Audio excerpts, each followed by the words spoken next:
This video is on why. Sean, all these people are trying to help you. Why are you bad-mouthing them? Well, first of all, they're not trying to help me. They're giving me lip service. And second of all, I'm not bad-mouthing them. I'm telling the truth.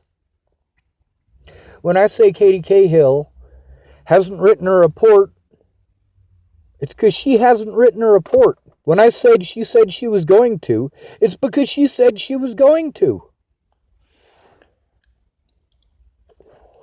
Question is when? 6 months down the road? You've got plenty of time to look at this from an entertainment standpoint, Kaytee. You have zero time to do anything about it.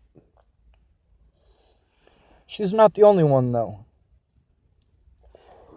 Right now, I got Angela Kurzmal texting me. She, instead of finding out what's going on and talking to me like I'm a person, she typed a bunch of mean shit at me and then blocked me. And now she wants to be friends again because she's lonely. Imagine that.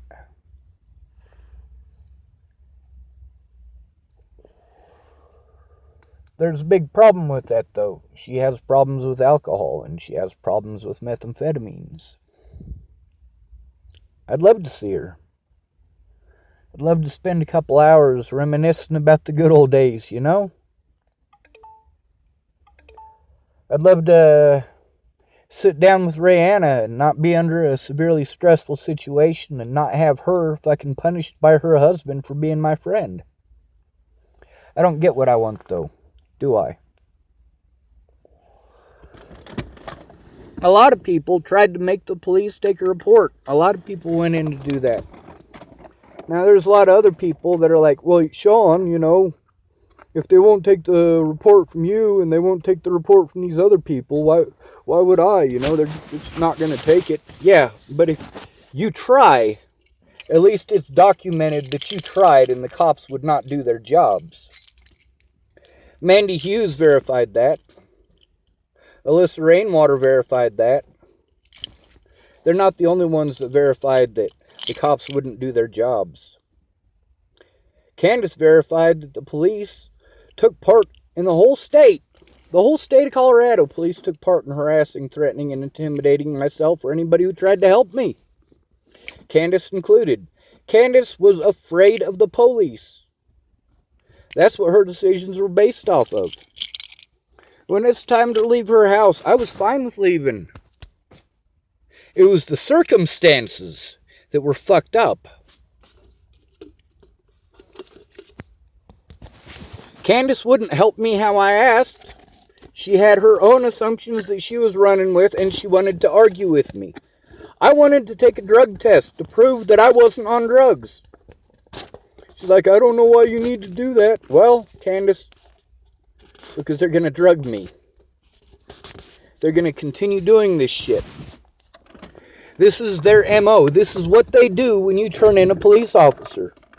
Michelle Rodriguez, when she tried to turn in the police officers, they took her to a nuthatch and forcibly injected her with medications, mind-altering drugs.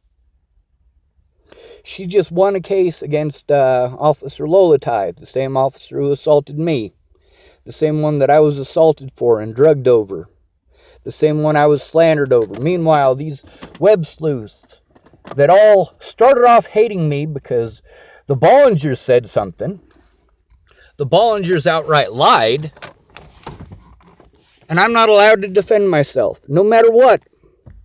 I was not allowed to defend myself. I wasn't allowed to defend myself against the child molestation bullshit. I wasn't allowed to defend myself against the rape bullshit. I wasn't allowed to defend myself against the murder bullshit. I wasn't allowed to defend myself against the stalker bullshit. And it was because of the police. Because of the police being unwilling to do their jobs that all of that happened. But it wasn't just the police. See, Shannon Alvarado is not the only one that took 6 months to do nothing. Kaytee Cahill isn't the only one who took 6 months to do nothing. Derek Parrish did the same thing before Natalie died. He's not the only one either. Joanna Taylor, same thing. See, I'm pissed off at these people for good reason. They lied outright. Maybe they meant well. Maybe they meant to do the things they said they were going to do. But when it comes down to it, they didn't. I was asking for their help. They said they would help. And then months later, after I've been fucked because they didn't keep their word, because all these people knew what was going on and turned a blind eye, took their dear sweet time not keeping their word, and I got fucked as a result of it. But it's my fault, right? I chose it. I wanted it. I deserved it, right? You know, Rick McCormick actually acted worse than me over having his name exposed. He shouldn't have been involved. Shannon shouldn't have called me, talked over me, and then had Rick talk to me. No, you called me because I made a post, a video, because I was fucking under a severe amount of fucking pressure and a severe amount of stress, and I needed somebody to listen. So Shannon called me up to talk over me and then argue with Rick. They don't want that out there. Well, bitch, if you'd have kept your goddamn word, that wouldn't have happened.